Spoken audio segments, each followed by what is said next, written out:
Mars is a crazy place in oh so many ways. Let's try to make some sense of it on Spiritfolk Saturdays. Welcome to the weekly Thug and Tip-based podcast, Spiritfolk Saturdays. Today we're here to talk about episodes 88 and 89, parts 2 and 3 of the Everything is on Fire arc. But it could be worse. I'm your host, Elfie, Spirit of Sickness. Joining us this week are Raven. Spirit of Tentacles. That came out wrong. Go with Sawblade Tentacles. Spirit of Sawblade Tentacles. Demon. Spirit of Queen. And Pharaoh. Spirit of Bad Luck. I was gonna rant about it, now I just, lost all my energy, but Gregory stands some clarity for the first time in 85 episodes. Why does this bother me so much?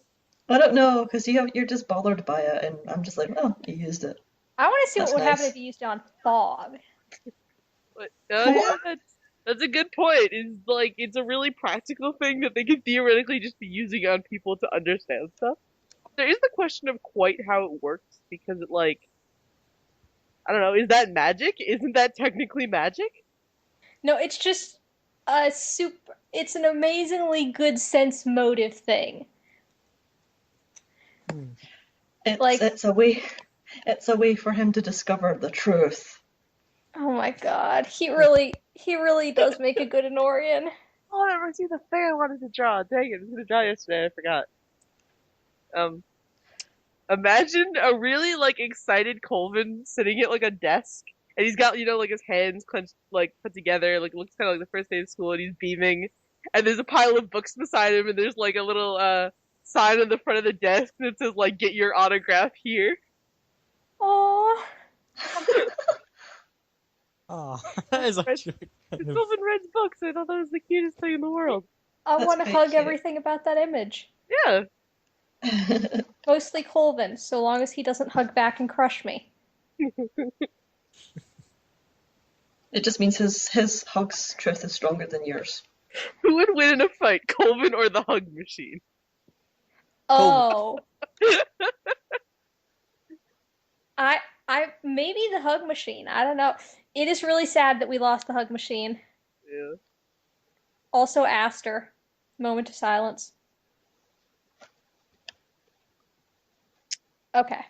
I I have a pun. Can I talk about the pun? Yeah. Oh, please. Right. So, you know how Ash is a guardian? Yeah. She's an Ash guardian.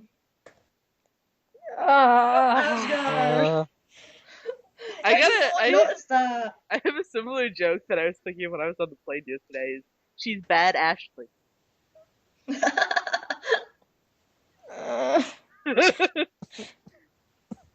It's so easy. Why? And then Gregory is gregarious, which is I think I made that one before. Did- Every time I see that word, I think of him. Did the English language kill your family? Is that why you hate it? I'm trying to think of a pun with Marcus, but all I can get is that he was marked down. No. Thumbs down. Marked down in Wizard High School. It's terrible. I was going to say something else.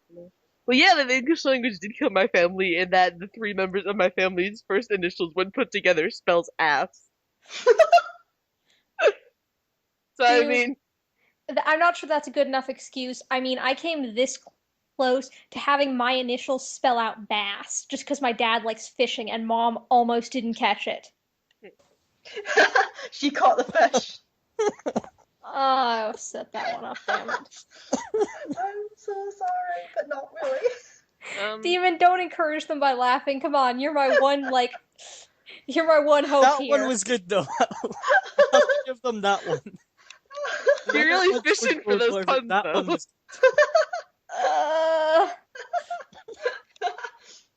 Besides, it's at your expense. Yeah. I hate you so much, Demon. Oh, and then before I forget, I'm also sick, so as you can probably tell by the spirit, just warning that I will probably be sniffling and stuff. Hopefully, whoever edits it, me or Kara, whoever will cut all those out of the podcast, I apologize to whoever has to do it in advance. Thank you, past me. I appreciate it. Don't cut out the puns. No, I won't. I'm not Yay. that cruel. And stuff we have to cover this week are 2 episodes of TI because I was gone and no one did one while I was gone. And good because I was in a hotel and hotel had terrible internet. I could barely upload an image on that stupid. Anyway, 2 episodes of TI, a 39-page PDF, and a live stream. So what do you guys want to start with? Well, let's start with the episodes, I guess. Alright. So we got Thog stuff, Yeah. and that was awesome. I am super happy. We got to learn more about Thog. I'm thrilled. Thog, Also, the art student, basically. he was totally into the arts, and I love that. Thog is the Alarani equivalent of a hipster. Oh my god, somebody draw him dressed like a hipster. Somebody needs to do that later. Like, I mean, he drinks coffee and he likes poetry. Yeah, but He he writes really a column. he couldn't care less if his coffee was fair trade, let's be real. If it was fair trade for him, meaning I it's think so far as it's cheap and not terrible. It's like, Yeah.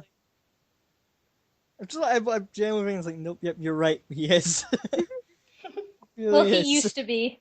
He used to be until he was hollowed out by Meatshire and possibly other things. I think That's the running goddamn capitalism. the running theory was like a really bad, well, at least one of the running theories I think is a really bad breakup and Karen is his ex. That's Yeah, been tossed around. Yeah. I think a lot of that credit goes to Sunbun. Sunset way to stab us all in the feels. Thanks again. I'm on the At opposite least it side of wasn't the me this spectrum. time. I'm on the opposite side of the spectrum where I'm half suspecting they're related or something. I don't know. Oh god. What if she's like his older sister? Yeah, exactly. I like And she X's tried to better. make him. She tried to make him be an elf. How dare she? Oh my god, this is just like that time you told the exact same as that time you told mom on me and she made me do all the shitty chores for a month. Karen, you bitch. Well, she could have made him be a dragon. I mean, is it really the downside? This is Meadshire. Being a dragon might require literally trying to do fire breathing acts and probably failing because of bad materials. It's just you just get a bottle of alcohol and a match, and there you go. You're a dragon. I mean, with the stuff he drinks, his breath probably could be lit on fire. That's one of my episode suggestions. Is just Thog is a hipster. I already know what my suggestion is, but that comes into the talk of this next episode. Oh yeah, I have something for that. Oh, and then also just that weird blue guy. For the first episode that we're talking about, we got Fog stuff, we got Awkward Ash. So lovably and adorably. Like Yes. at the start of the episode, I thought for a second that Kier might end up either mildly dead or severely injured. Mildly And then Mildly Luke was there. dead. He's only Big mostly blue. dead, still somewhat alive. Yeah. Like, is it really dead or just sort of dead? Well, Kier doesn't know what his name was. That corresponds with one of my headcanons. That's exciting. Yeah, like I turned up my volume so loud to try and hear what Zeth was saying about his name, and all I got for my trouble was like some sort of mumble of like I don't know, about Murray or something, and then to get immediately deafened by Kier's next line. Do you think they're doing that on purpose? Probably. Probably, yeah. The Jay. other note I have is in Zeph. Creepy as fuck, but strangely endearing. I don't find him that endearing, but Me neither.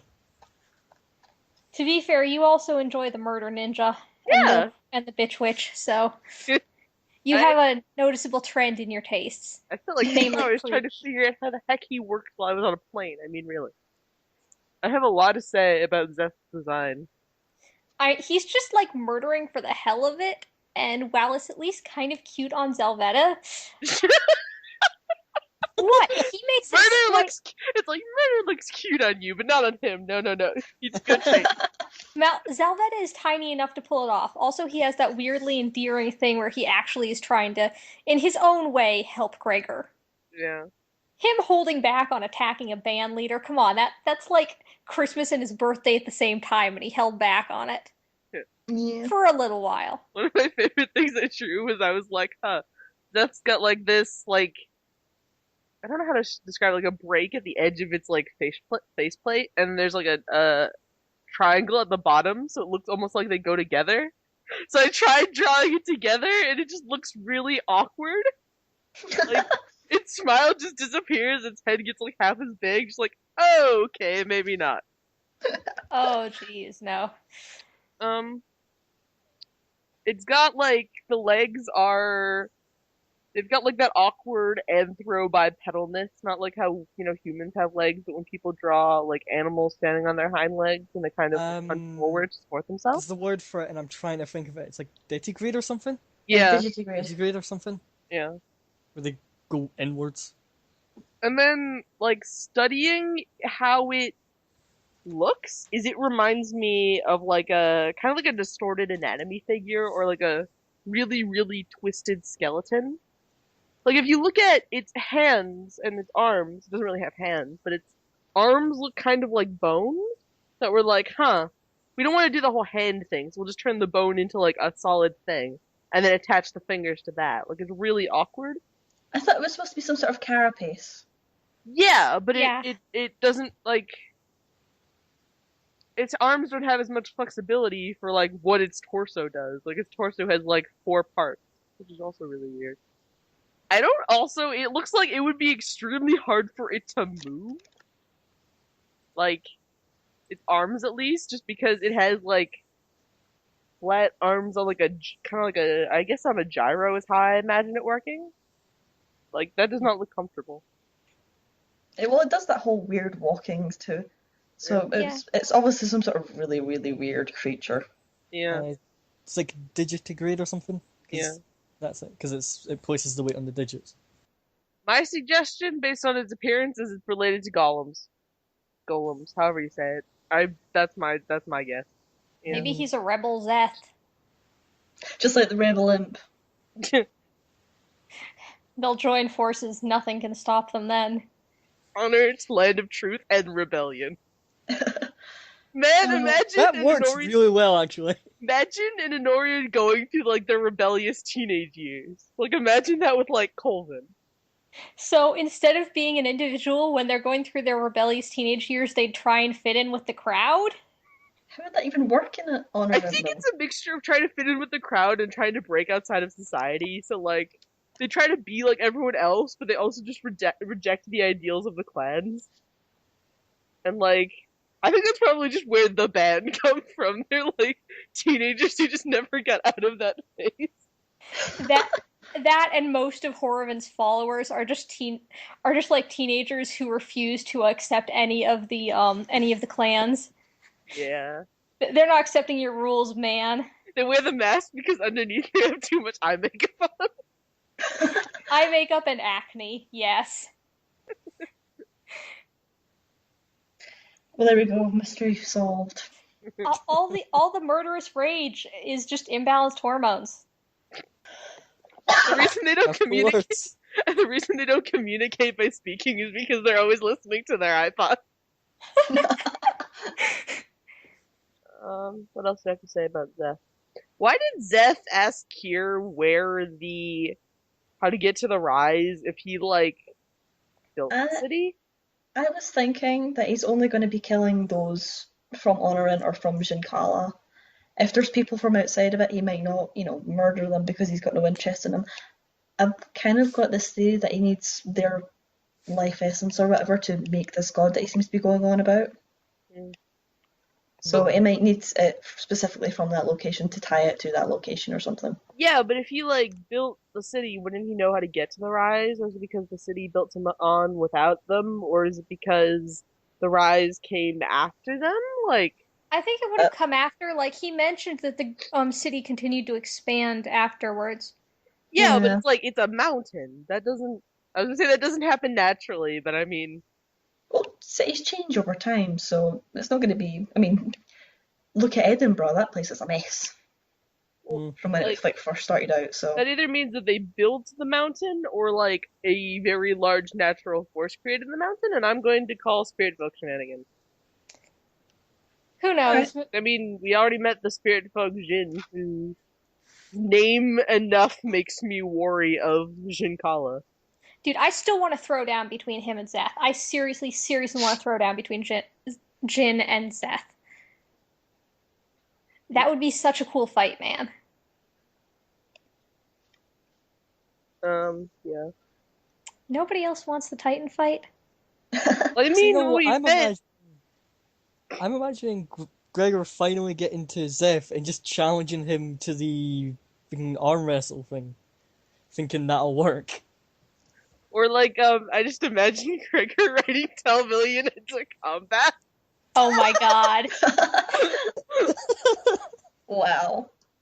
Like, we must go to war with gods, and then just sitting on the really awkward deer creature just runs, like, using his glaive like a lance. It's adorable. And then he's got, like armor on, but it's all, like, colorful and bright and shiny. Influenced by the Axe of Friendship. Yeah, and, like, a flower crown. I'm of the firm belief And that Telvillian should have a flower crown. let me guess, Zelveta in a wheelbarrow behind it. It's a chariot, excuse you.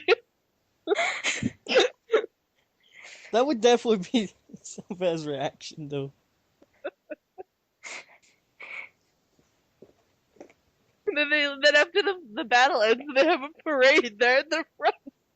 Oh god. This is a dumb idea, but I love it. I just have Yeah. a lot of squealing about Thog backstory. That's it. Well, yeah, we'll have a squeal about it.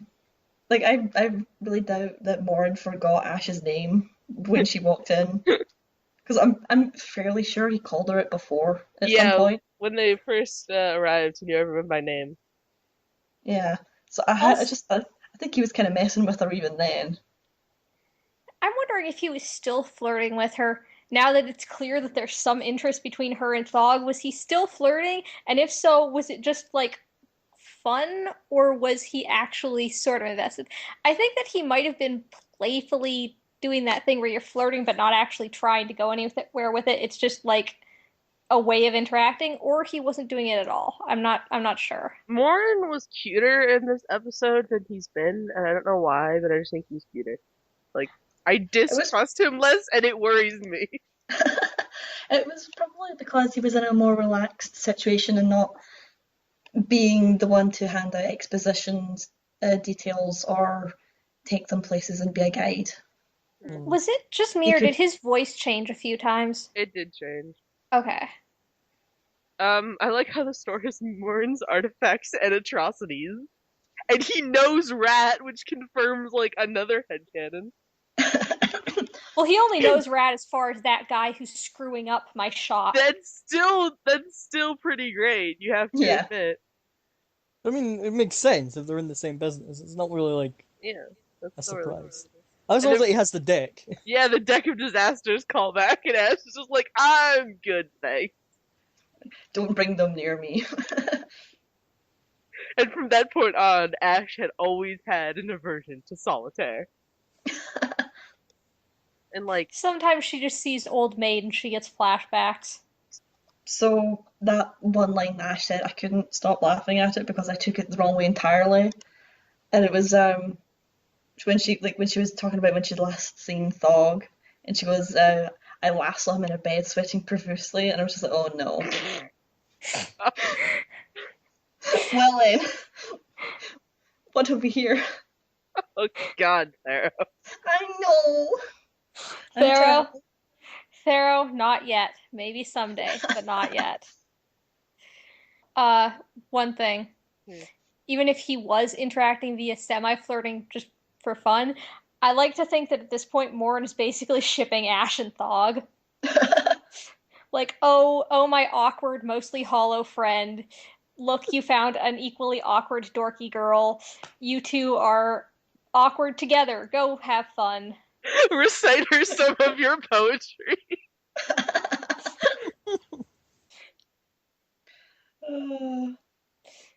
You know that now has to happen. He has to write a love sonnet. It'd be like 2 lines. Oh my god. No, don't remind me of the feelsy thing that Thero did. Don't remind me. Oh yeah, I wrote a thing. It was cute though, kind of. Have you not seen the thing? Demon? No. Sarah should link it to you then. I'll go find it. I'm now imagining, like, Thog tries to do something romantic, and Marcus is playing the guitar in the background. Thog didn't even ask. Marcus just followed him with the guitar. Partway through his attempt to be romantic, he just turns around. God damn it, Marcus! Throws something at Marcus's head. Oh, that's what I was thinking of. It's like, I don't even ship Ash and Thog, but, can you feel the love tonight with Marcus singing lamentfully to Gregor? I'll check that Yeah, out. Gregor does fit for the whole. I just sitting there being confused. I can What? see what's happening, and they haven't got a clue. Something, Yeah. and here's the bottom line, our trio's down to 2. Oh. It's just like, oh. Oh. From this side, Kier. Oh, what? I don't count? Where was it? Yeah, I wrote down the clipping that Morin showed her. What was it? A cage of concrete, therefore an inward panorama. Using as few words as possible for the sake of saving ink. Just so Thog. Isn't it just haiku? Could you just write haiku and that would be basically that kind of poetry? I don't know. I kind of like it though. It almost makes sense. Wait, is it a haiku or is it just? It's not a haiku. Oh, that'd be really funny if it was just a haiku. Like, What do you think it means? Actually, it makes sense that an inward panorama, not so much as like the inside of the wall is a panorama, but you don't have anything to look at, so you look inside yourself. Mm.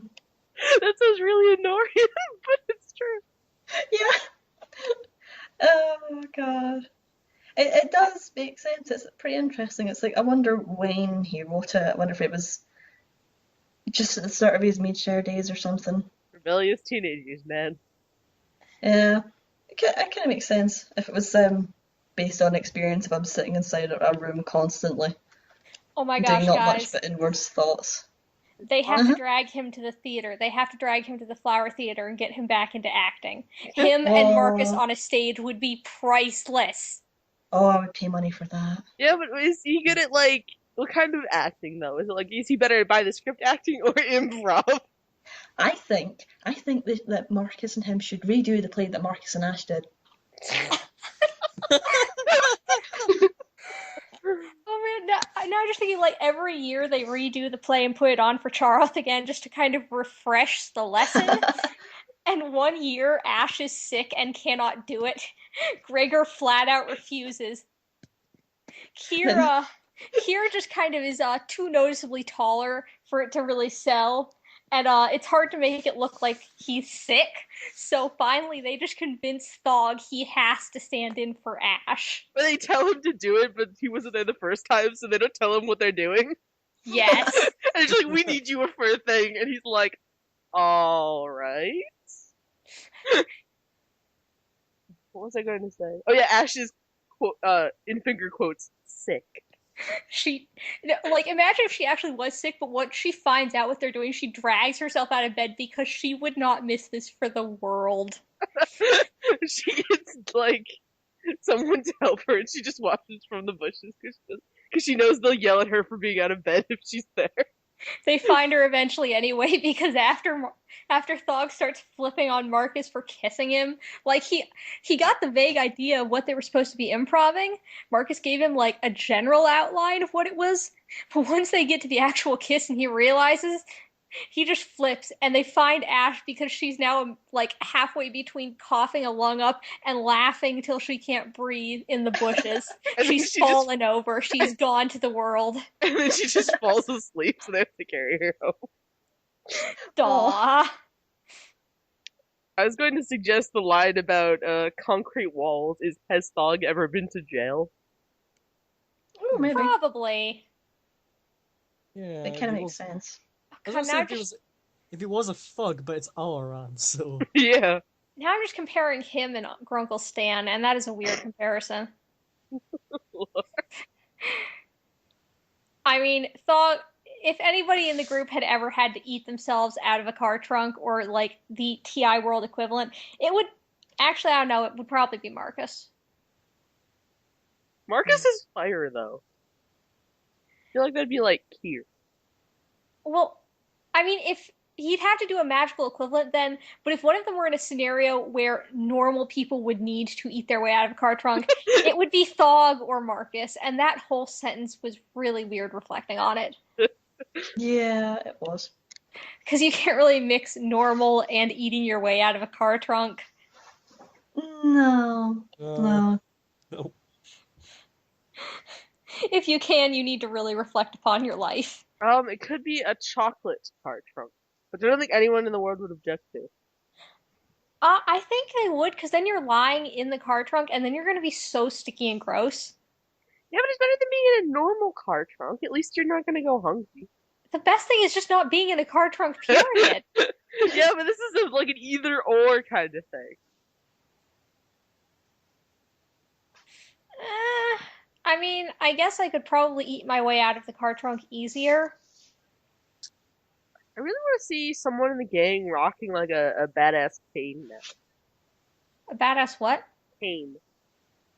Like to help yourself walk around with. Oh, cane. Yeah.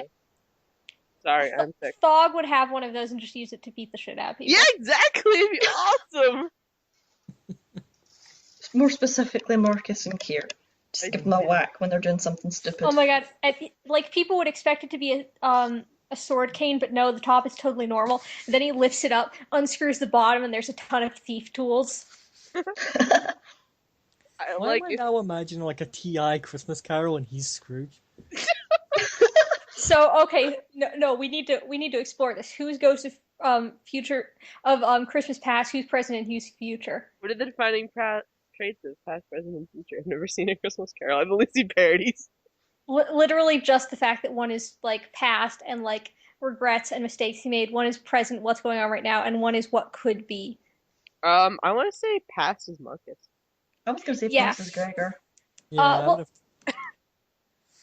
why would Gregor be past that? No, past would be Morin.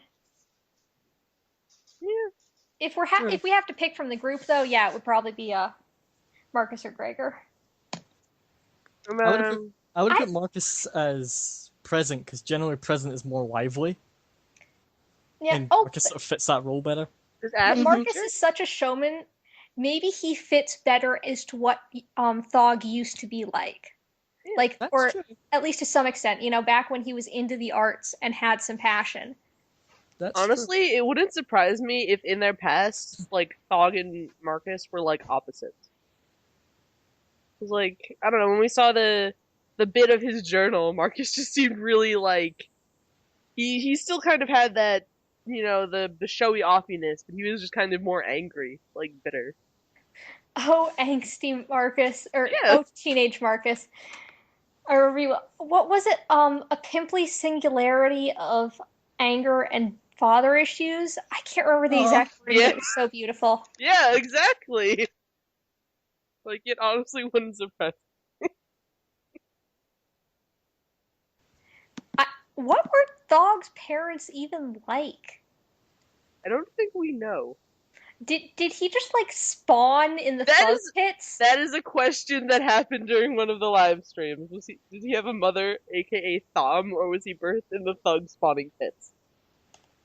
Someday, man. Maybe someday. Like, are orphanages like a really popular thing in Alaron, or is it better to have more kids because then you make more money? Or is it bad to have more kids because you spend more money on them? They probably have the kids and then sell them once they're sellable age. Let's be real. Well, because kids are like the equivalent of long-term investments, so it's kind of a... Well, do you want to do the long-term investment, or do you want to sell the stock while it's pretty good before there's a chance for it to go down, I think that's kind of up in the air. Like, it depends on the person. Yeah. This is really dark. Well, little Jimmy, hope that you start getting A's soon. Show that you're going to be useful in the future, because otherwise... Yeah, Alaron is awful. And we're all about as racist against it as Ash is, which, by the way, was hilarious. Whenever they're called out for being racist against Alaron, it's hilarious because both sides are right. from everything we've seen, it is absolutely awful, but at the same time, they are really racist. Like, you don't want to judge on prejudices, but to be fair, all we've seen thus far is that they are actually terrible. Like, I mean, Morin even said if her only experience was Meadshire and a couple of Alrani holidays and things that Thog has muttered under his breath, he could understand where she's coming from. Yeah. in all around, it's better to be safe than sorry. You know, you know how we mentioned ideas for how Thog might have become his dead fish-eyed self. Yep. I found a note I'd written and forgot to actually bring up at that point. It was, I guess there's only so many times a man can sell people into slavery before it fucks them over.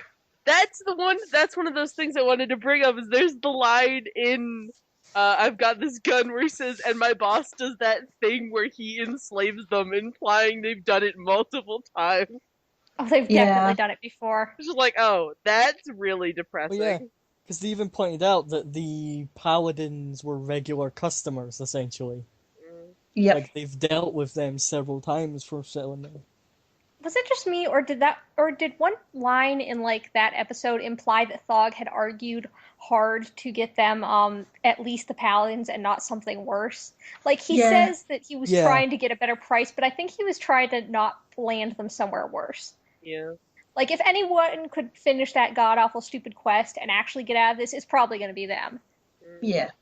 Like, what I got from that was that they were supposed to be freed after that contract, really.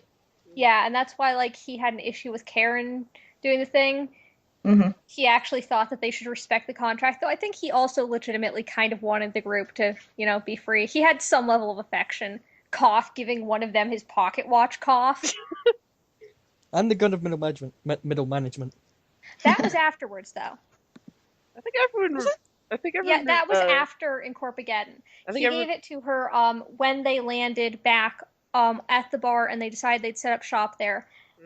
He said, "Here, have this gun. It's the gun of middle management." She's just like, what do I do with this? I don't know if I trust you giving me this, and he's just like, oh well, you have it now. If Marcus suggests anything, just fucking shoot him. She looked down the barrel. I remember that. Like, no! Oh my god, Ash. Someone take that gun away. But then the first shot she ever makes, she gets perfect for what she was aiming for. Yep. Yep. And that just... Shooting Colvin in the knee. Kneecapping him. Perfect. It made Thog's heart go doki doki. It did. It totally did. I wonder if there's like a good enough pun on Thog's name to name this episode. Living the Thog life? I don't know. I still want to name it based on the more recent episode because I think that this very much deserves to be called T.I. Does Helsing. I was gonna suggest Literal Fire. Just everything is on fire arc. Episode 89, Literal Fire. That was just the first note I made for the episode. Just in caps, Literal Fire. Some of it was Marcus. Yeah, some of it. Marcus really needs to work on his prioritizing for flashiness versus hurrying up and, like, destroying the monsters.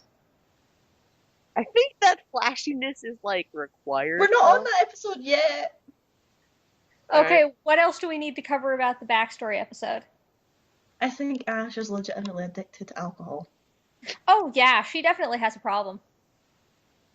But I'm wondering why, Well, because for the most part it can't be for the taste in general, because, I mean, she had the problem when she was in Meadshire, and frankly it was paint thinner. But Literal paint it doesn't it doesn't do anything for her. It doesn't get her drunk or anything, so it must be having some effect that we're not seeing if she's addicted to it. I think maybe she got drunk once before her system learned to just auto-heal that. So the one time she got drunk, she was able to actually, for her, I think she probably would enjoy having it all hazed out, not having to worry, especially because she doesn't seem like the type to get hangovers. When they had the Follow Apple extract, she was happy to be buzzed. She was like, wow! Like, cheerfully and excited. She likes having it fuzzed over. It probably fills up that horrible, awful, empty feeling inside of her and lets her temporarily ignore that everything feels off and like something horrible's about to happen. You're living up to your icon right now. Aw, you're sweet. Let's also remember that her family and like, where she was from were pirates, so Well, not Probably- quite. I mean, like that they were based like a couple of generations down the line. The Mevians were pirates, but they settled into this more secular, pirate semi-xenophobic druids. thing. Yeah, there were the general description I've been going on is pirate druids. Yep. From what we've heard, but still, if they are pirates and we're going stereotypical down the stereotypical route, then she would have been brought up around a lot of alcohol, so it's probably just something she doesn't think about in terms of like. But then I agree with you that yes, it'll be something that she does enjoy when it did work. So now she's just She's trying to a- recreate that. Yeah, And I do she agree did- that it's the numbing that she needs. It'd be kind of depressing though, as everyone is getting drunk around you and you're just staying sober through it all. Yeah. Like, no matter how if much. you're you drink. actively trying to get drunk. Yeah, I'd imagine. And I mean, clearly sometimes she succeeds, like with the fog apple extract. Well, that's like really strong alcohol. Like, Well, also I think it's something about it, like something about spirit folk being affected by it. so spirit folk have different immunities, and I assume one is a natural immunity to poison. And I think some systems count alcohol as like a technical poison. And I think that's a high level, like a really like an epic level ability for some classes in certain systems. Is that when you're a high enough healer, poisons just naturally don't affect you. So, In D&D, it's druids, I believe, and definitely monks. I want to say some variations of oracle, but I'm not sure. I think life oracle maybe. Poor Ash. Anything else anyone wants to say about 88, or do you want to move on? I liked how Ash consistently dug her hole deeper with every word out of her mouth. And Morin just watched and occasionally handed her an extra shovel. He even admitted he was mostly screwing with her. Mm-hmm. I had the trouble watching that episode because I did really badly with like secondhand embarrassment stuff. So I just kept like either pausing or muting bits and just putting my head in my hands. But it was so cute. Yeah. What other things? Apparently corporations do, they go off and brand the Brand? backs of their people, tattoos or brands. So now I'm just thinking about both Thog and and Gregor having brands. Thog doesn't have one, but Doesn't he? no, because Ash has seen him. Remember, he doesn't have a brand. He's got scars, but he doesn't have a brand You've seen him or a tattoo. shirtless. That's not something you just ask someone. Well, I'm Yeah. sorry. Thog just strips all the time. I wish she would have said strips instead of just saying takes his shirt off in battle, because that could have had a moment of beautiful confusion. Yeah. Whoa, Or- whoa. Or What kind of work has Thog gotten into since we last talked? Should I be worried? Like, Morin prepares to have a serious talk with Thog. yeah. Well, actually, I- them having friends would make a lot of sense in the context of there being lots of like shirtless Allarani fighting and like you're showing off the company that you work for. Yeah. Well, It's like also, he said advertising. it was like an old school thing. It wasn't so much a thing they did these days. Yeah, I'm wondering where Thog learned the whole shirt ripping thing. There's one even learned to fight in Allaran. There was that theory, I think credited to Sunbun also, that he's from actually a pretty rich, well-off family, and he chose to leave that. But that could be where he'd pick up older school traditions. So if it was considered like polite or just something that you were supposed to do when you took off your shirt, he could. Oh my God! Wait, no, adorable thing. Little Thog reading about like dashing duels between people in Alaron, like in stories, and how the heroes dramatically take off their shirt before they fight and be like, oh, so cool, and doing that when he grows up. Thog would love the Aw. Hulk. I don't know why, that was the first thought I had. Do you think that Alaron is a land where there's just like several dozen Oliver Twist-esque stories of like an orphan joins a gang of pickpockets, and then instead of it being a cheerful musical, it's just dark and depressing. Yes. Probably. I watched Oliver and Company when I was on the ship, and that's just immediately what I thought of. Like little Thog being all innocent and adorable, and then just coming out like 10 or 15 years later, all dark and fish-eyed and serious. No, why would you do this?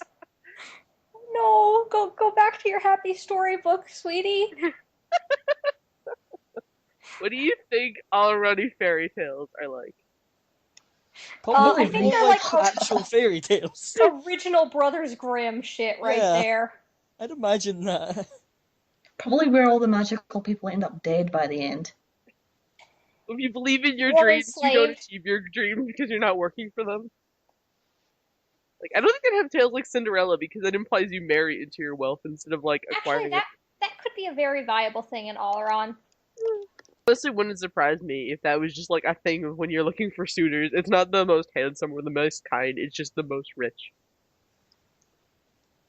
Pragmatic. Yeah.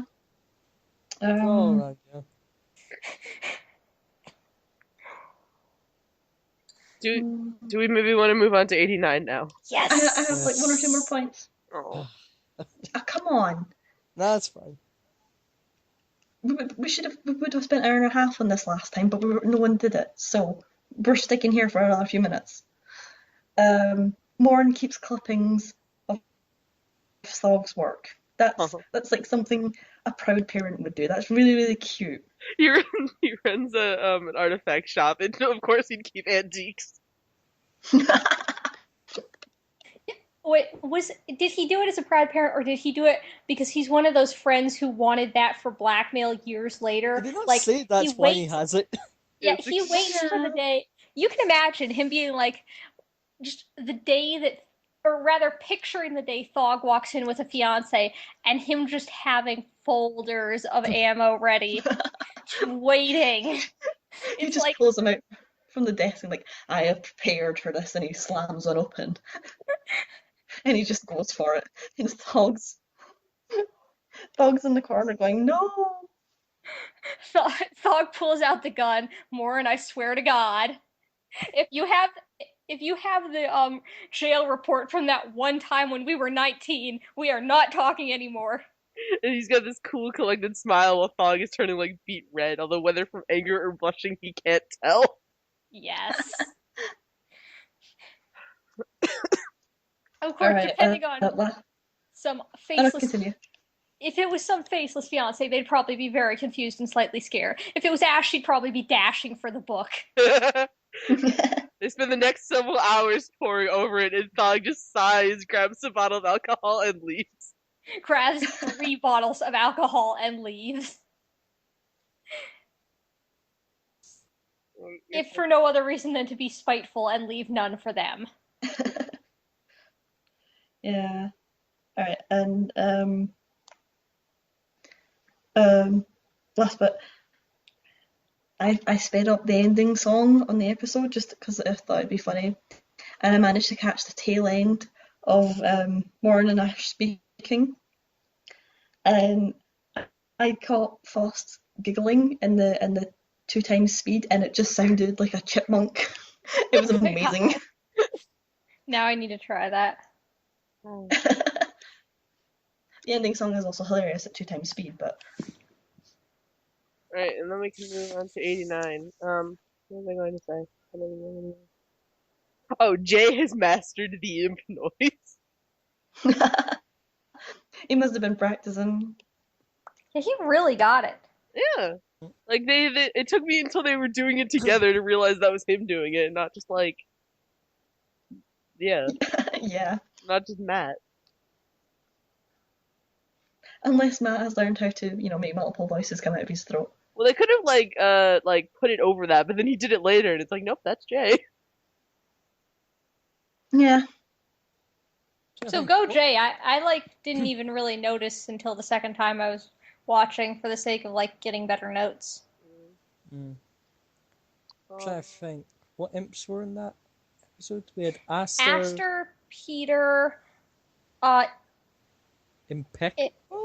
Impeccable. Who That- did Impeccable? I both want to shake their hand and smack them on the back of the head. You can say that name is impressive. Go to the corner, You're Elfie. impossible. Hate you both. Likewise. Imp-wise. Wait. That doesn't doesn't make work. sense. No. Um, Well. why would they worry about imps being in a fire burning building? Aren't imps fireproof? I think it was just an excuse for Marcus to show off his new powers. That's what most of this episode seemed like, and I have no problem with that because it was Yeah. really pretty cool. It was, but it's also very concerning because there's something building up inside him, and also those powers are really, really creepy. Like, there's a reason I'm saying we should call this one T.I. Does Hellsing. I've never. Yeah, there was like I don't know. there's eyes on his shadows and eyes on his shadow wings and teeth on his shadow walls It and is what was the other one? actually eldritch, and it's awesome.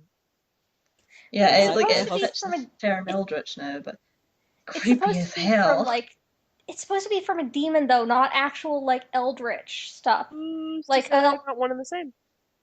I mean, I don't Because- think demons in this setting are eldritch abominations. Oh, We don't Oh, dear. know that? No? Like, Then again, wait, they go by I- similar rules. I had No? a thought.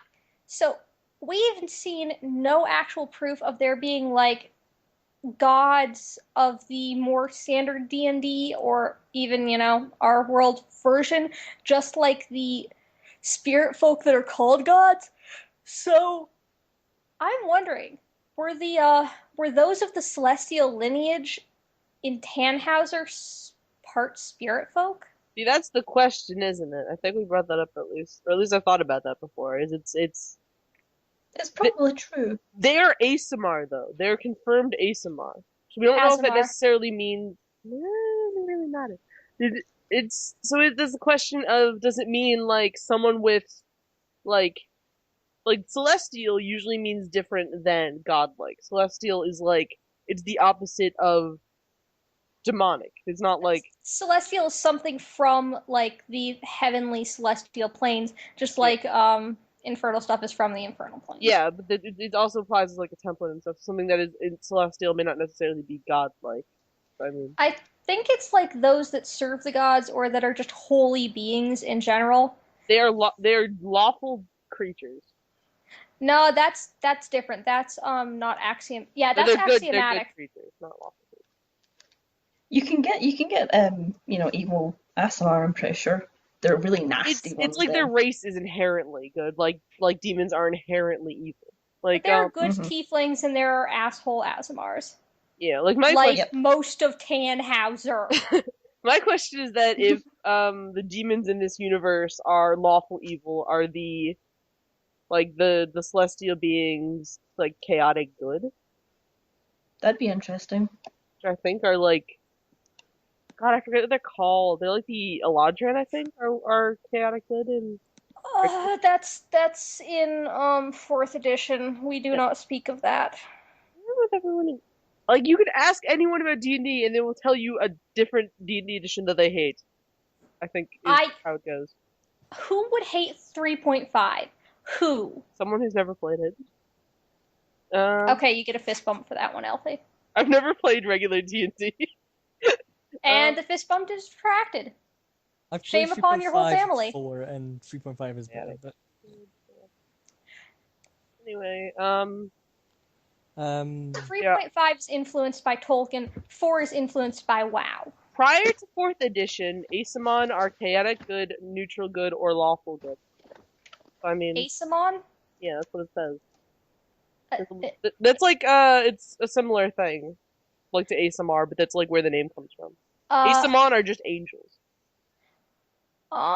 You mean Archons? No, Asimon. It is the first thing in. They're a different thing. It's the first thing on this page.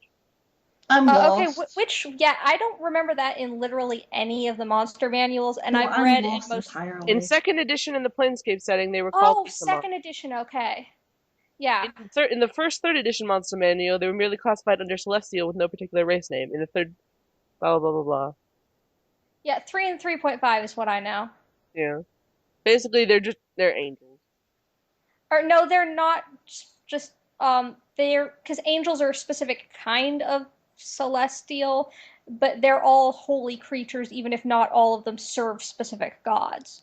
Yeah, there's an entire page on different planar races on Wikipedia from. This is really weird. This is really interesting. I'll have to look at this later. Anyway, what else was I going to say? That's the one thing I'm sad at though, like with the whole because we mentioned about the imps and the fire, like to get away from that the imps and the fire thing.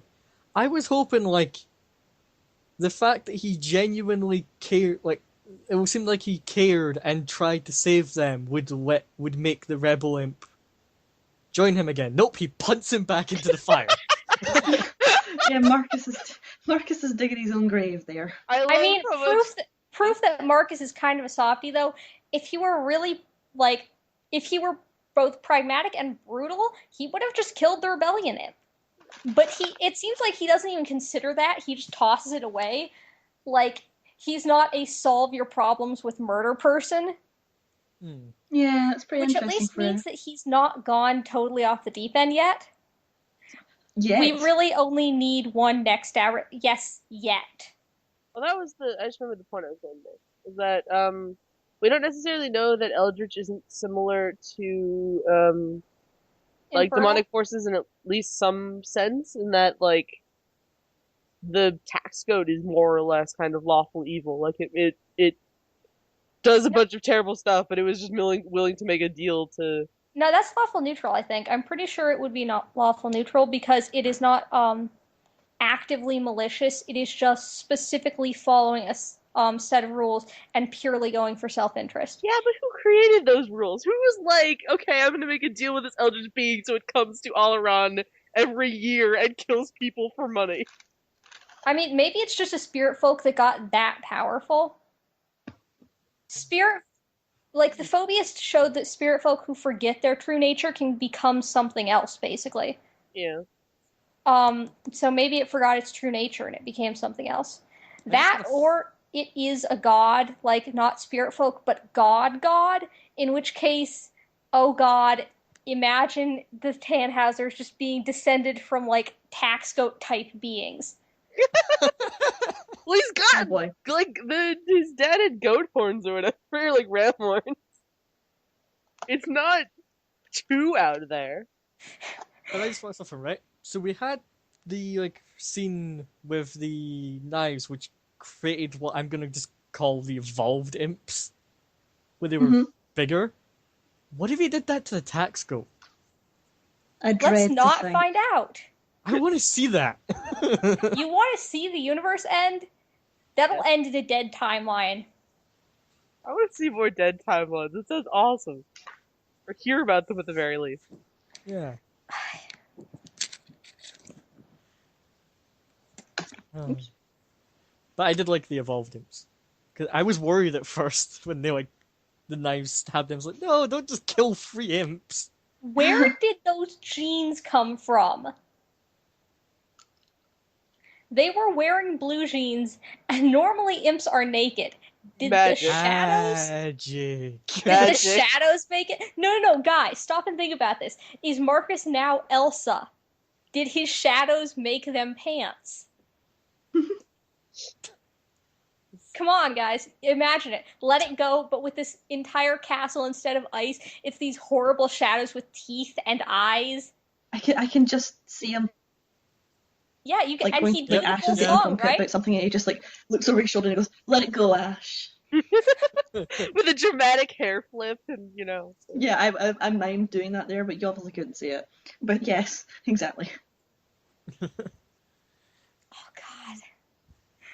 What have you done? You're not going to be able to remove that image of him like transforming from this butler uniform and doing like the whole motions that Elsa did, and instead it's just shadows and then his normal outfit, but with more glitter. Everything And is glitter. eyes. And nice. I think the eyes would only be in the walls, I would hope, and not all over his clothing, because that would be a whole new level of disturbed.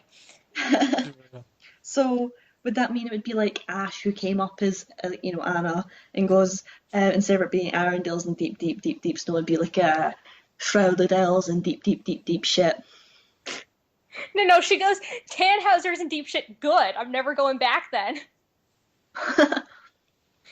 Marcus just actively stays away because screw them. Oh god. I'm looking up different devils in Pathfinder and like looking for relevant terms and just Lucifer, Prince of Darkness. I've got good, bad news here. If Ash is Anna and Marcus is Elsa, you do know who that makes Hans, right? And I'm not talking about Gregor. Warren? Dog. No. Come on, it's true. I think, and then is Gregor. Why are we on a Frozen AU? Don't you hate Frozen with like the passion of 100 suns? No. What's someone in this puzzle?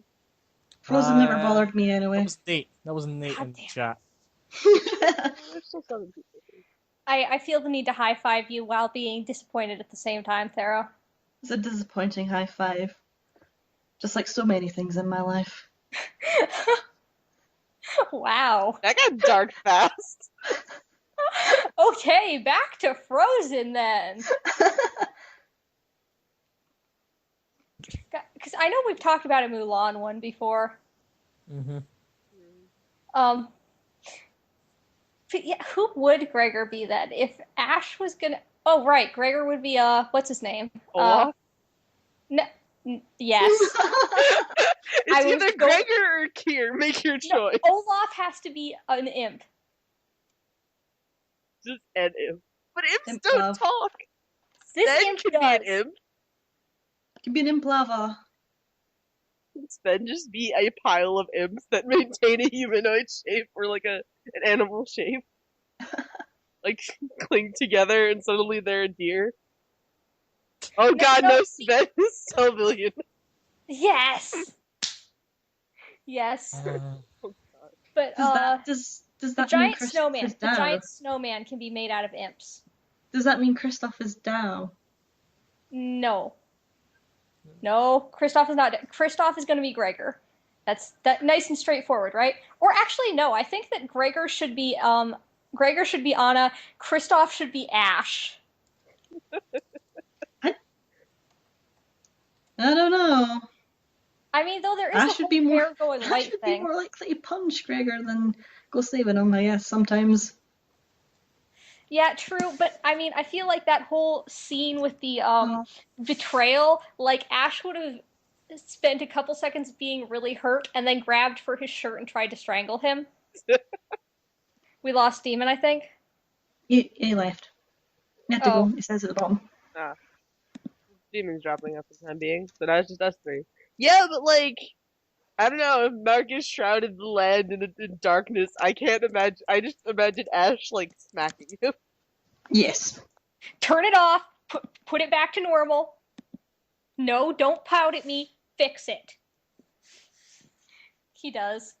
That's the end. That's the whole movie. The power of a true punch. Man, now I'm gonna be reading Pathfinder stuff all day. Looking at different... So let's be real, though. Is somebody going to draw this? Is somebody going to draw this Frozen thing, like just a few sketches from it? Probably not. It scares me. Why? I keep meaning to draw Princess Ash, though. I was on a Disney ship for a week, and the fact I didn't is impressive.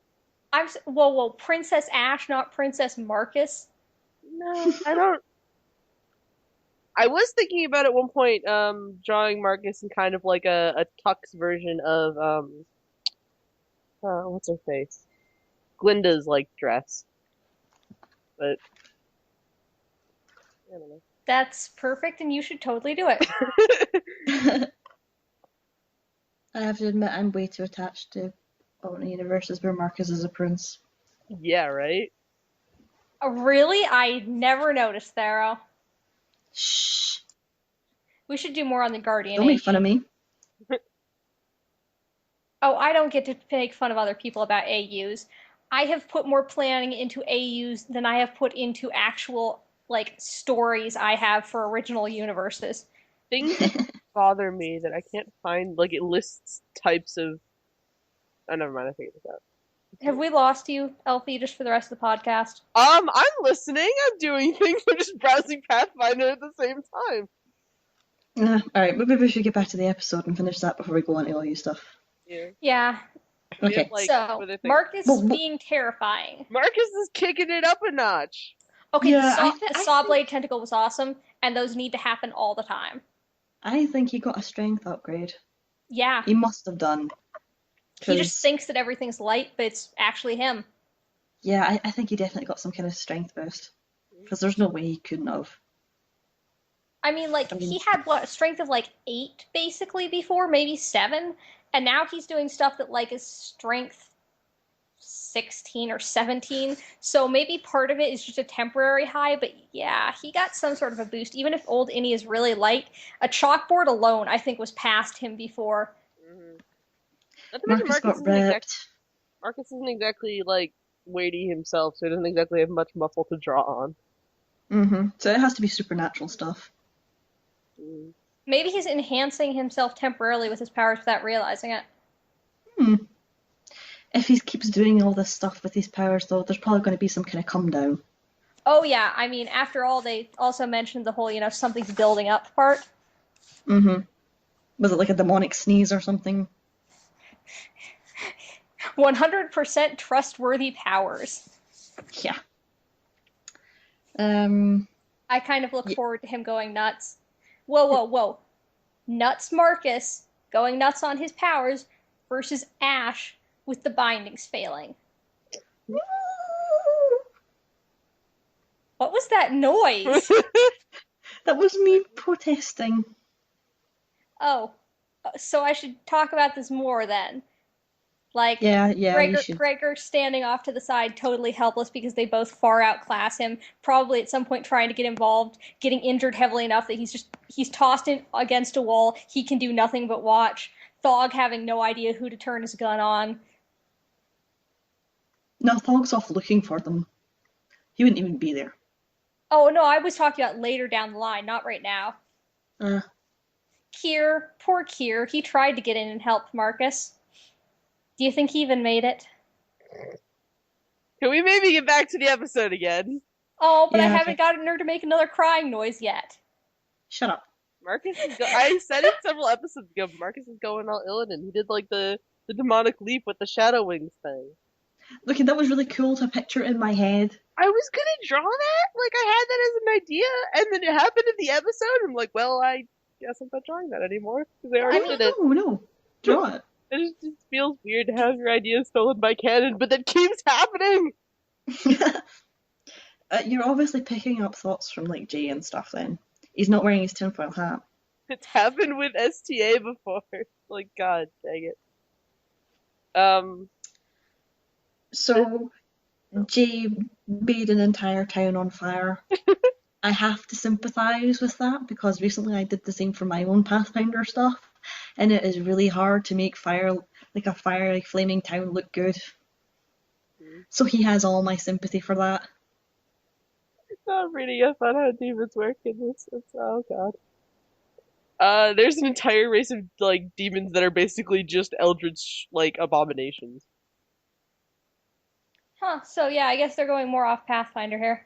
I don't know how to say it, clip off, have such horrific and mind-bending shapes that all those who gaze upon them suffer all manner of ill effects. Basically, if you look at them, you can go crazy. Cthulhu! Yeah. Marcus put up his acid resistance thing again. That thing keeps coming up, and it's not a tiefling thing. I'm pretty sure it's really not. It depends, I guess. Like, I think it's cold. I like the half Asmar theory, so I'm all in support of that. Yeah. He could be like Oh no, I thought of another pun. oh. He's half-assing his heritage. His wings had eyes, and the eyes did eye beams. Oh, Like, that's what I wanted to bring up. Is that that's so fucked up. there's abilities for tieflings that give them like bonus to intimidate checks, and I want Marcus to do that. Marcus would be really intimidating. Yeah, he's got eyes coming out of his wings and out of his shadows, and he's got teeth on his like shadow walls. It was like a toothy wall. That's really weird.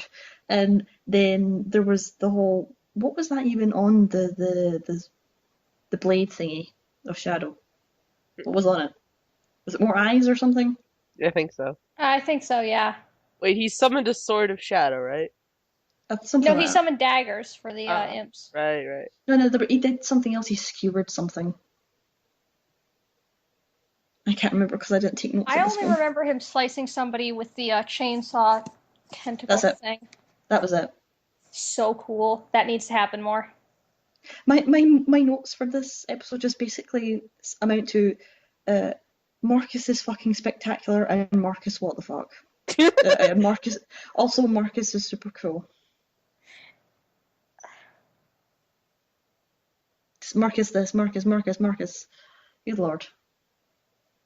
I was gonna make the point is that they announced for World of Warcraft I love you. I know you all love hearing me go on and on about World of Warcraft. They announced demon hunters as the new race, which is basically an elvish like person who like kind of imbued themselves with demonic energy to fight demons. And I was like, well, that really works for Marcus. I mean, they're getting metamorphosis now, so they can do the thing where they turn into like, they grow wings and their horns get bigger and they naturally have horns. So I'm like, oh, that really works for Marcus. And I was thinking about it. I was like, wait a minute, demon hunters can also do eye beams. It's perfect. Like that's one of their new abilities. It's like, yep, that works. Let's see what else I have down. Rat is just in the sewer or in the river. Like Rat, I have several It's because questions. he's a water rat now. He's a swamp rat. He's a muskrat. God. He's a river rat. He's a river rat. Nothing for the muskrat. They swim. That's what he should. Rat made a cologne. Muskrat. Oh, Oh. we should just make like a series of rat puns to go with all the imp puns. No, we really, really shouldn't. We should. There's also that moment where Gregor just like breaks the fourth wall. Yeah, I have that as a note just too. like, Just like, so you can get experience. Gregor, what the fuck? I loved that. A bit too meta here. What's going on? I did giggle at that a lot, but like, what? I mean, that was kind of a reminder of the old days. That was fun. Yeah, That was pretty great. it was. It also did remind me that Kira is quite low leveled compared to them, Oh, yeah. especially compared to Marcus now, who's got another class and everything. Yeah. Marcus is definitely like a world of his own compared to like power level wise. I mean, yeah, right now he'd probably even beat Ash unless she went like, we don't know what her all-out abilities are, but considering the backlash for her going too full out, it's probably best she not. So yeah, currently he could beat Ash. Mm-hmm. Probably. I mean, we don't know for sure, but oh Not to say that man, he would. him fighting Inian now, she would be expecting how he used to be, and it would just be a beat down. She's not really in a shape to do that right now. Well, I mean, You know even if what? she was I fixed really- up. I hope like the Zeth doesn't come across Inian while she's all injured and such. Oh dear, yeah. I don't know how that goes. You can be pessimistic about it, but we don't actually know how that goes. She was like, the Zeth kind of openly attacked the guards for no reason, and then was just like, hey, what's up, Kier? Just like, oh god, more guards. So much blood. So much blood. So yeah, I mean, I think that Inian is Honorian. If you look at her and most of the Honorians, she looks Honorian. And it seems like that's the people he's killing, so he probably would go for her. I don't think that Zalvetta is originally from Honorant, though, so he'd be safe. He might have non-Honorian heritage, just like raised in Honorian. I can't see why. No, I was gonna say I can't see why he'd stay there, but it's not against the laws to arrest him, so I think that's a good place to be. Smord said when they first introducing him as anywhere else to be locked away as a psychopath. It's like, yeah, that's probably a good place to stay, even if you disagree with everybody. Right, I've got another. I think this might be my last point to bring up. And I wondered if there was some sort of parallel going on between, Zeth and the Wisp Wings, and Marcus and his creepy eye wings. If there was some sort of parallel being drawn between them. If so, it's very concerning. And there's also that whole thing, I think, that the Zeth is trying to make another Spiritfolk type god. Because he was doing that whole, like, what do you want as a god before he murdered everyone. So I think he is trying to do something there with that. And then the shadow things that were like with Charoth were like back, but they're all in the shape of the Zeth. Like there were some during the Shrouded Isles that had that same outline, but now they're all that one. Yeah. And that worries me, but that also just might be like a certain type of spirit folk thing. Yeah, it could be. Yeah. It may be something to do with the spirit folk that have some sort of control over life and death, like Charoth did. And if this guy's trying to, create gods and stuff, then it would make sense that he could do something like that, I think, maybe. It might have to do something with darkness or just the afterlife in general. The fabric of the universe. I don't know. Whenever I think of shadowy stuff, it's like, well, Marcus do shadow weaving, but I'm not sure how much of an example of like that it is, So, Can we go over the food PDF first? I only have like a few things. I have some things to say, and I want to talk about them because I don't have much to say on the live stream. Okay, but Thero, I don't think has read the whole thing, and I don't want to spoil too much for her because it's so great. Oh, come on, just tell me. I'm probably not going to read it. Right. You're missing out. It's 39 pages, so I really can't blame you. I mean, I only read some of it, but like the ingredients section was great. I have notes about, so there's the whole part of mead, the thing with mead, right? Where it's yes. Like, those dishes are named in Gaelic? Ooh. Like, because I was like, these are another language, and then I was looking at it, I was like, I bet this means something. So like, I don't know how to speak Gaelic, so just ignore my butchered pronunciation. One is imbradan, which is smoked salted salmon to dip in mash of butter, kynan, sorrel, or nettle. Im means butter, bradan means salmon. It's buttered salmon. That's what it's called in Gaelic. So, well, that's really neat. So I'm sure if you looked up the words for each of those, they'd all translate something. They describe that section on mead gives a lot of like little stuff, which is really neat. United against, like at one point it just describes the land as united against something rather than simply united. And that everything, due to the fact that everything around here is just so damn green and practically grows itself, which I'm pretty sure is related to the druid thing. So do you think that they're united against the guardian that's locked up? We don't know the time span for it at one thing. For that section. Oh wait, no, they're trading with Oleron, and the trading with Oleron started after Ash left, I believe, because she was surprised to hear about that. Yeah. So this is post them leaving. So it might be them gathered together against whatever they perceive as having taken the Guardian, and they're just going to they think that it's some person who kidnapped them, and they're going to wreck the shit. It could be whatever the Guardian was guarding them against in the first place. Oh yeah, that would also be a pretty bad thing to then be Guardianless against. Yeah. But I mean, would Ash have left them if she was actively leaving them to a threat? Yeah, it might be like a passive or a long-standing threat. I don't know. Maybe something. It depends how much of an asshole they were to her, really. It also depends, like, I don't know. Is it like, oh, this great beast comes back every 1,000 years to rain destruction upon, or is it like, oh yeah, we get like really bad snows in the winter, and we think it's the case of this really, really angry squirrel that dwells on the south side of the island? Angry Squirrel God is great, and I hope that's a real thing somewhere. Wow. Maybe the thing the Guardian fights against is the Pigbat King. I honestly don't know by this. Yes. The Pigbat King and the Angry Squirrel Deity team up against, and they have like an all-out brawl every couple months to determine who stays. Elfie, are you on cold pills? No, that's why this is scary. I've had just my normal medicine. I haven't taken any painkillers today. Yeah, it wouldn't be far-fetched to believe it was whatever originally inherited lived on the island. Inhabited. Yeah, inhabited on the island before the Medians arrived or something like that. It could just be that the land is cursed. Who knows? Also, the language is apparently called free. I don't know if that's like shorthand, but it said like they use free in the context of a language. Which, I mean, considering it's Free Isles, wouldn't be too out there. It just sounds really weird in context. Also, Maybe, source. No, here you go. it might be an interesting thing if that's where the name the Free Isles came from. If they were originally, I don't know, the first ones there or something.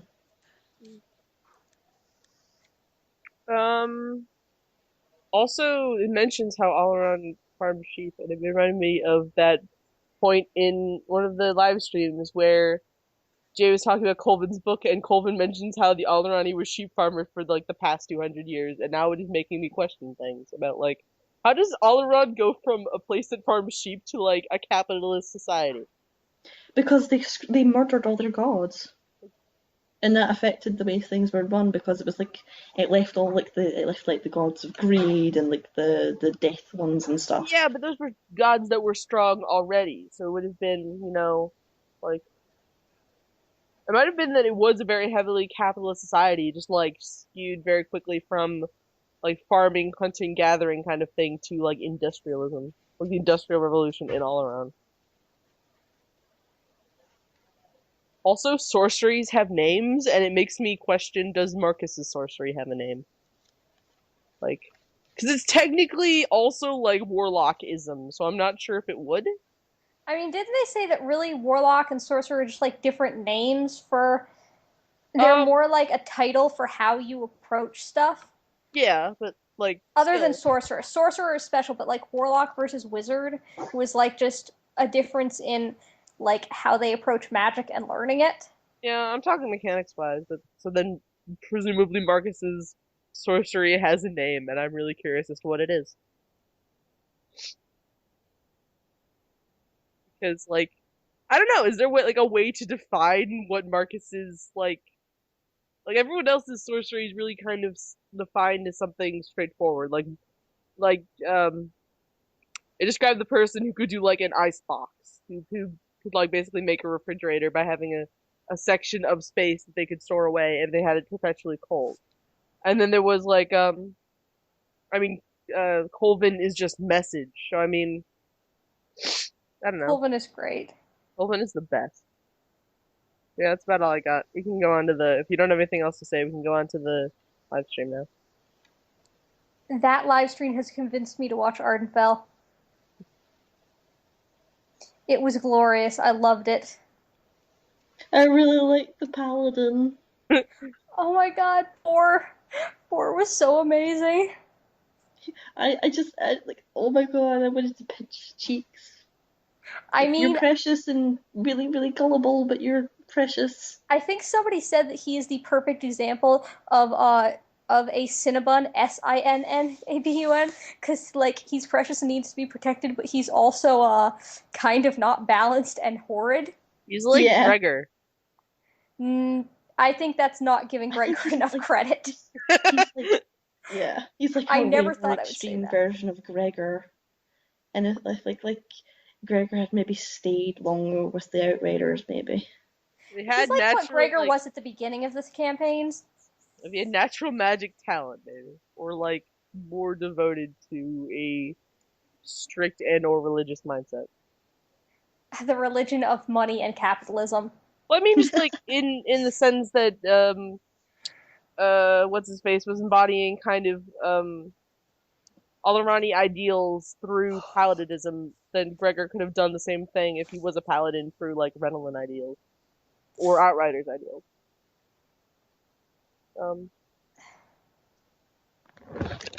I have this note, and it makes me laugh when I see it. Is that from what we've learned of Scalburn so far? I feel like he's either a distorted or inverse Willy Wonka. Like the Vault of Wonders is just like Willy Wonka's chocolate factory jacked up to 9,000 and inverse. Yes. Like instead of making the best goods, it keeps all of the best goods for itself.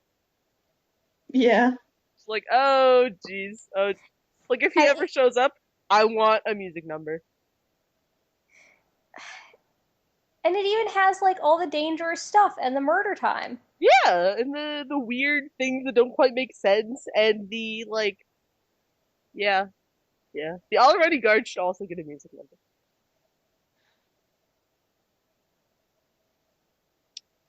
There are vampires and werewolves confirmed. I think it mentioned that in the Vault of Wonders. Yeah. I don't remember. I should have reread that when I was watching the live stream, but I forgot. Vampires and werewolves and paladins, oh my. Also dwarves that just actually exist. Or, someone who seems to think he's a dwarf. Didn't they say that he's just a dwarf and no one believes him? Yeah. I mean, did they ever officially state it? I think so. I love how everyone was just like treating him as though he were a different level of delusional. Like, oh, come on. Even Boar. Yeah. Chauncey, are you still saying that? Poor Chauncey. Chauncey I love Chauncey. Dead and gone. Yep. He's like the first, I think, important character, like major character in anything to have died. Like, if we're not counting Fiasco, which I don't think we should. Fiasco does not count in any sense of that now. Okay, cool. I struggle to remember Fiasco. It was really chaotic, and I found it very hard to follow. Like 2 times, and I still don't remember anything that happened in Fiasco. I just remember that at the end, the werewolf rose as a goblin werewolf and had a brewski. What? I thought there was like a dragon involved, and yeah, that was a different part. Character got like murdered. Basically, it was just like a giant clusterfuck. But yeah, no, but not counting Fiasco, no other major character has like died yet, which is really weird. Fiasco should just be named Clusterfuck. They have a hard time putting that in stories. Also, I don't know how to say the dude's name, but they mentioned a guy. There's a guy who ran like the Smoothie Kings in the PDF for the food thing. I don't even want to try to say his name. King. That guy. They mentioned him in the Vault of Wonders, and I was like, that name is familiar. But they mentioned in one of the older live streams that they had like their companion was Gavis, and then that last name I can't pronounce. So I guess it's all tied together somehow. I don't know. I need to notice. Although I'm not gonna try to pronounce that last name. I just scrolled it down. Is that name with all the K's? Because I'm not good at that. I liked the one Marcus cameo at the end. That was interesting. It was great. Like, it looks like you should ask for help. Gone. Oh gosh. I mean, you gotta wonder what would have happened if Matt was there. Would it have turned out exactly the same? Right? I think it would have.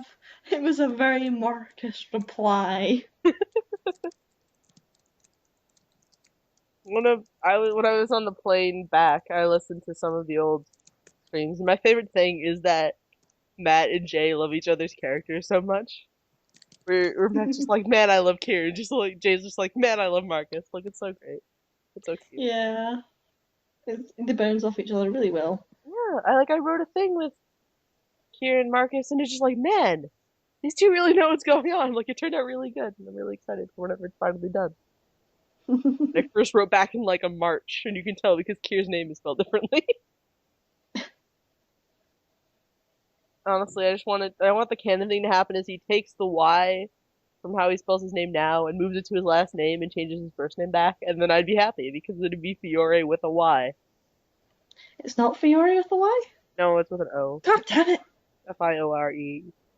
Because it's named after some famous guy that I don't remember. It's one of the emails. Basically, you can remember it because it's flower in Italian, and is the name of that one Pokemon region. See, if they'd ever gotten a name from his deadbeat dad, they would know his last name at least. He doesn't even know his last name.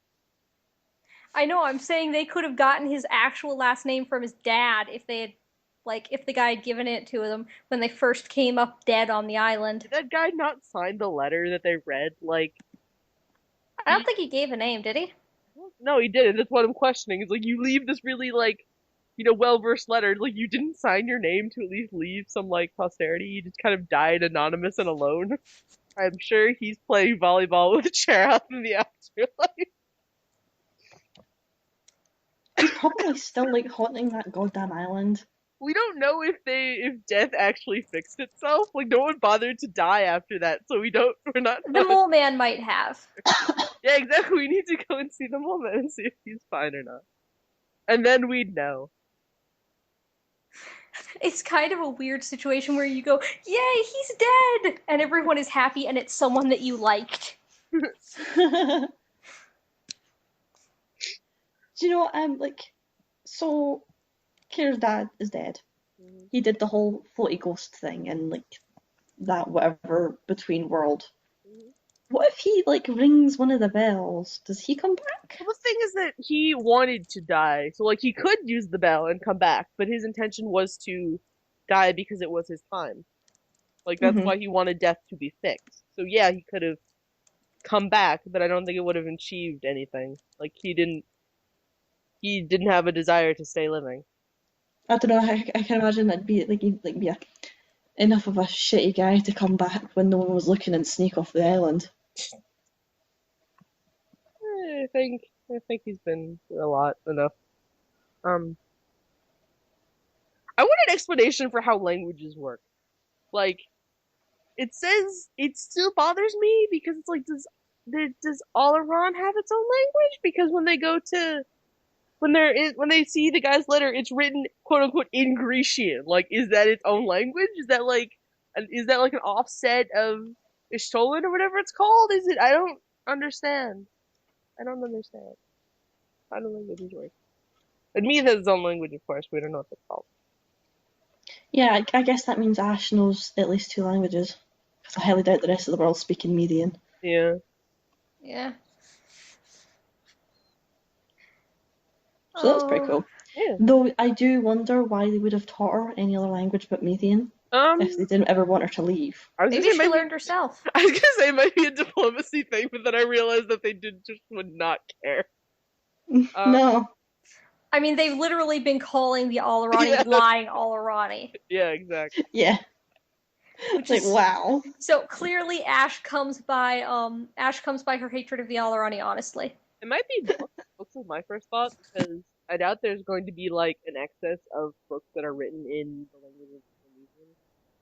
So, I mean, it might be like, you need a guide for something, sadly we need to get it from somewhere else. Or just because it's a pirate society, like, they lived out on the ocean, they interacted with other civilizations, they kind of, like, even though they don't use it as often, they do know that language. Because, I mean, they're trading with Alaron. They need to communicate somehow, and I doubt they're going to. But they weren't trading with Alaron back when she was there, so how often would they have still been using free? I mean, I guess standard free would make sense. Yeah. It's not like she could have left Meath without knowing the language, because you can't learn an entire language in 10 months. Yeah. So she couldn't have turned up in Alaran with, nothing but Median in her vocabulary. What if every language that any previous carrier of the Guardian had ever learned, she now had access to? Is she the Avatar? Is that what you're implying? Because that's what it sounds like. I don't think Aang knew other languages through being the Avatar. You could probably have learned them. That's the question: is if it's called free because it's the language of the Free Isles, does that mean Marcus knows another language? Like whatever they spoke in Tannhauser? Wherever they speak outside the Free Isles? He could know a bunch of languages. I mean, he picked up on Grecian pretty fast. Yeah. I think it was Stolen, the Spiritfolk language specifically. Was that a hiccup? Yeah, it was a hiccup. That was adorable. Thank you. So Ashe knows at least three. She knows that whatever the language of unmaking is, whatever it is that they're speaking now. I like the idea that she starts speaking the language of like Meath, and Kira's like, oh yeah, there's the language of unmaking. Oh dear. Like either he misunderstood the situation, or there's something she doesn't know or isn't telling them, and that's just really funny to me. And then imagine she like gets pissed off enough, she just starts cursing in the language of unmaking. Like things are exploding around her as she curses. Well, like, and then Marcus knows like at least 2 languages because he also speaks Impish, which is a infernal, really yeah. weird, like Impish specifically. Like that's how he communicates with the rats, is they speak a dialect of Impish. So, and then presumably whatever language, at least one other language for beyond the Free Isles. I mean, he did like explore places for 20 years. I mean, it's not unthinkable. Also, there are references to other languages, but I'm going to kind of take those as a thing. Because at one point they point out Latin, and I'm pretty sure Latin doesn't exist. Well, Marcus has apparently been to Hawaii, so it must exist somewhere. Yeah, but that's an eldritch plane. Yeah. I'm pretty sure, and he also mentioned Uno at one point. I don't think Uno is a, I think that's kind of leaning on the fourth wall. I mean, if poker can exist there, why not Uno? Well, for one thing, its name is Spanish. Okay, yeah, you got me there. Here. And the equivalent of Uno, which is regular cards, is like Crazy 8. So I mean, anyway, so yeah, I want to learn about languages. This sounds neat. Like the Enorian word for sword. Like, is that a joke? Is there actually like an Enorian language? There is an Enorian language because the names mean something. So why does anyone speak this Enorian language? I'm so confused. Maybe they're all just too nice to not speak it in front of their stranger champions who clearly don't know their language, the language of the country they're championing for. I mean, a lot of them do speak like haltingly or somewhat awkwardly, so maybe it's that they're not too good at free compared to Enorian. Fridge logic. Fridge logic. And or high fives. We'll see. We'll see. It could explain why Dow doesn't talk as much. He just doesn't actually speak. He understands the language well enough. He doesn't say that much. I imagine that he would have to know the language, at least know languages fairly well, because he does like trade and stuff. Yeah. Maybe he just dislikes speaking it. It's like he could be really fluent in it, but he just might never speak it because Speaking a language is much harder than like listening to it. So listening is just kind of okay. This word, this word, this word, this word. I get what you're saying, and then speaking is like okay. Here's the sentence structure, and now I need to be like okay. You got to go in order. You got to figure out what you're saying. It's much easier to hear a sentence than That's all I've got to say on the subject. Is there anything else you guys want to talk about? I feel like I am. Are you guys hoping to see the break-in group again, or at least everyone who's left alive from that group? Yeah. Maybe? I don't know. I want to see them, including I want to see Caspian again, because Caspian was fun, and also let's see Caspian after he's found God. Which God, though? Well, he apparently gets into Jesus, so I want Nim to meet Marcus in person, and I want just more of Boar.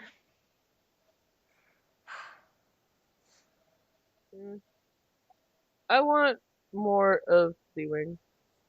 Ash meeting Nick would have been great. Yeah. Yeah. I think Ash meeting any of them would have been great. Then again, Nick meeting Marcus could also be great.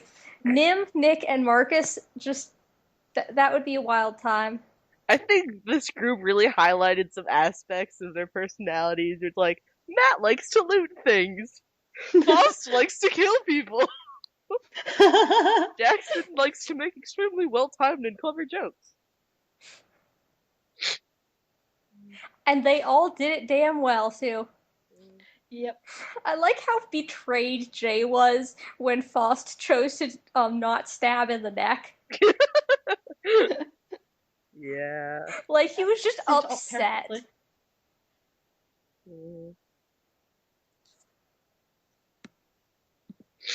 After so much time of net stabbing, I can understand that disappointment.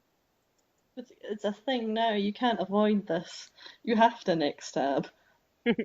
It's your destiny. It's in your very nature. Accept your destiny, or break the sword and go start a restaurant. I love Colvin. He's the cutest and the best. Better than Inian? In a different sense. Inian makes me mad Yes. sometimes. Even when Colvin's doing something stupid, it's adorable. You know? Inian's your problematic fave. Colvin's Inian- unproblematic. Inian and Zelvetta both, yes. Problematic fave. They keep killing people and destroying things. Yeah.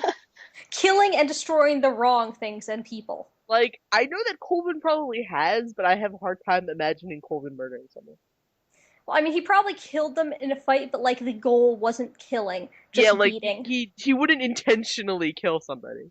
Yeah, he'd go for the goal of victory, not of ending their life. Not to mention, he didn't exactly, like, strike first when they were fighting him. It was everyone did something stupid, and then he just retaliated.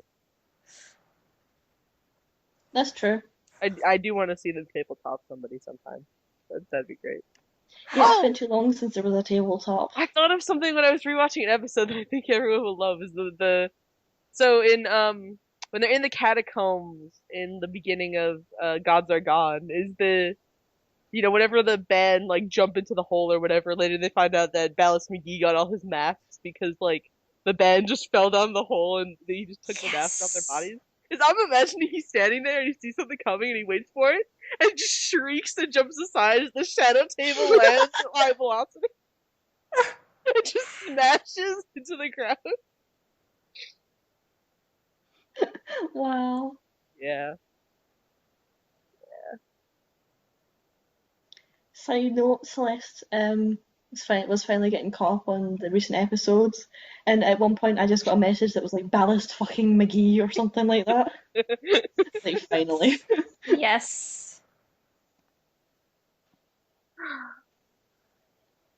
I really thought Nim was going to say Ballast McGee was his favorite writer. I was very pleased. That's what I was expecting. Dude, yeah. I want the Yeah. story. Why are the paladins speaking in hushed tones of Marcus? Yeah. What did he do?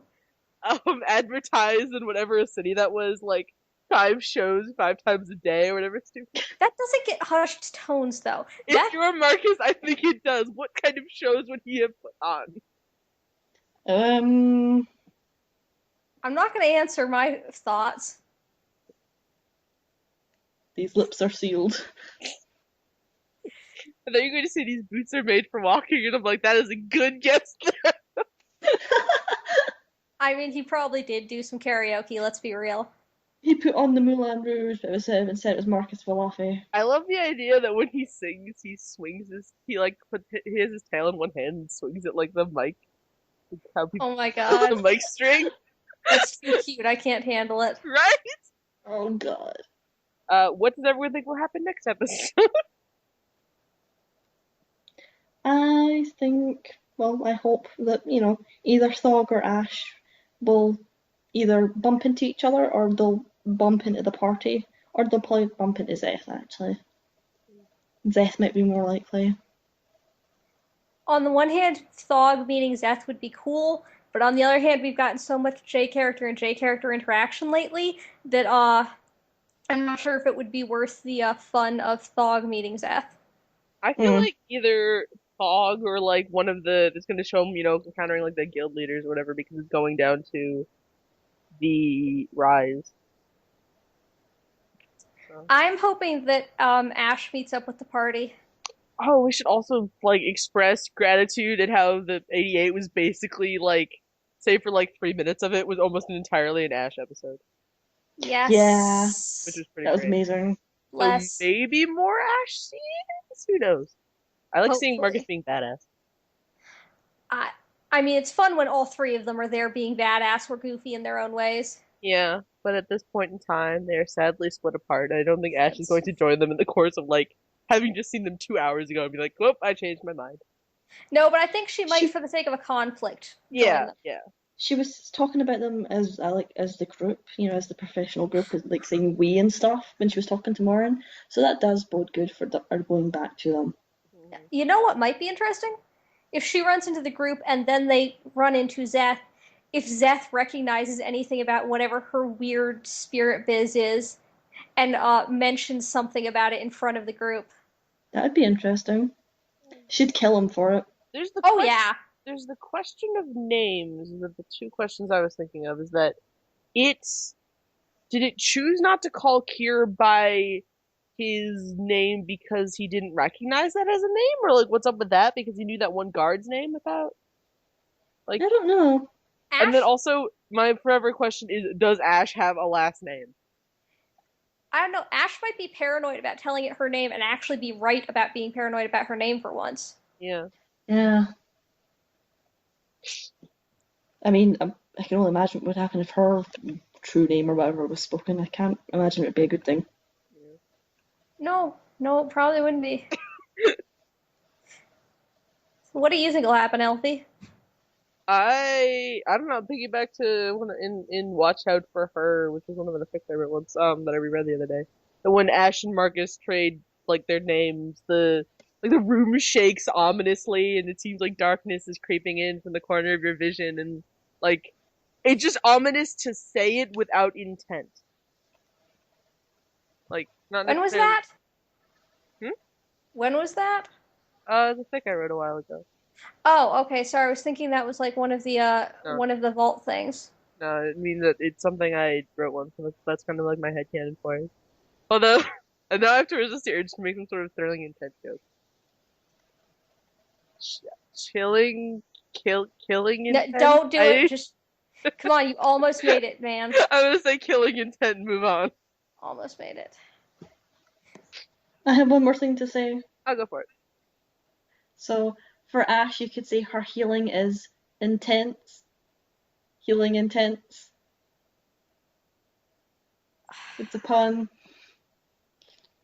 That's failing intent. I know. Well, your attempt to be snippy failed too. Now you're both sad, and this is what comes with puns. Are you hissing or shushing? I'm shushing you. I'm gonna pretend it was Angry Owl hissing. Close second. Flutter. What did I call you earlier? Flutter buttermilk? That's a good one. I don't know. Quiet rot feathers. Yeah. If you'd like to listen to more episodes of the podcast, you can find us at spiritfolksaturdays.tumblr.com.